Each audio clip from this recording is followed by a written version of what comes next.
일본 언론이 3년 전 한국에 대한 일본의 대한 수출 규제를 일제히 비판하고 나섰습니다. 이들은 모두 수출 규제가 실패였음을 인정하며 일본 정부의 한국과의 관계 회복을 압박하는 모양새를 취하고 있습니다. 일본 아사히 신문은 30일 아베 신조 전 총리 당시 결정했던 한국에 대한 수출 규제가 성공하지 못했다고 지적하면서 경제 제재와 수출 규제를 결정할 때 신중할 필요가 있다고 보도했습니다. 아베 정부는 2019년 자국 기업이 감광액 고순도 불화소, 플루오린 폴리이미드 3개 품목을 한국에 수출할 때마다 정부 허가를 받도록 했는데요. 일본 경제산업성이 한국을 수출심사 우대국에서 제외했던 것입니다. 그 결과 한국산업통상자원부가 2월 말에 발표한 자료에 따르면 한국 제조업에 꼭 필요한 소재 등 100개 품목의 일본 의존도는 2019년 30.9%에서 2021년 24.9%로 줄었다고 신문은 전했습니다. 또 일본이 수출 규제를 가한 3개 품목 중 불화수소의 경우 수입액이 2019년 3,630만 달러에서 2021년 1,250만 달러로 66% 감소했는데요.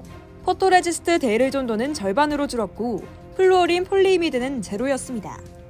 신문은 한국 재계 관계자들의 말을 인용해 수출 규제 3개 품목을 생산하는 일본 기업들이 한국에서 현지 생산을 시작했다고 전했습니다. 그동안 선진기술 유출을 경계해서 현지 생산을 하지 않았지만 규제 강화로 수출이 어려워지면서 현지 생산을 시작했다는 것인데요.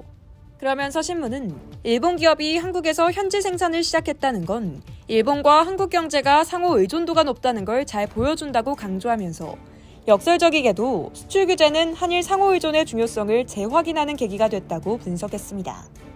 지난 20일 일본 니혼게이자의 신문 역시 칼럼을 통해 한국에 대한 수출 규제는 일본 통상정책의 흑역사라고 비판하며 자유무역 체제야말로 일본의 핵심적 이익이라고 강조했습니다.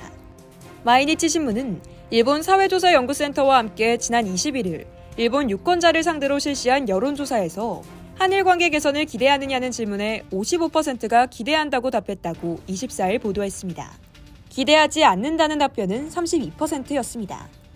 일본 언론이 대한해빙모드를 조성하고 있는 데 반해 일본 정부는 한일 관계 현안인 일본군 위안부 문제, 강제징용 피해자 문제 등에 대해 한국 측이 일본이 수용할 수 있는 해결책을 내놓아야 한다는 입장을 고수하고 있습니다. 윤석열 정부의 출범으로 한일 관계 개선에 대한 기대감이 일본에서 커지고 있는데요. 앞으로 일본 정부가 어떤 자세를 취할지 지켜봐야겠습니다. 이상 여의도TV였습니다.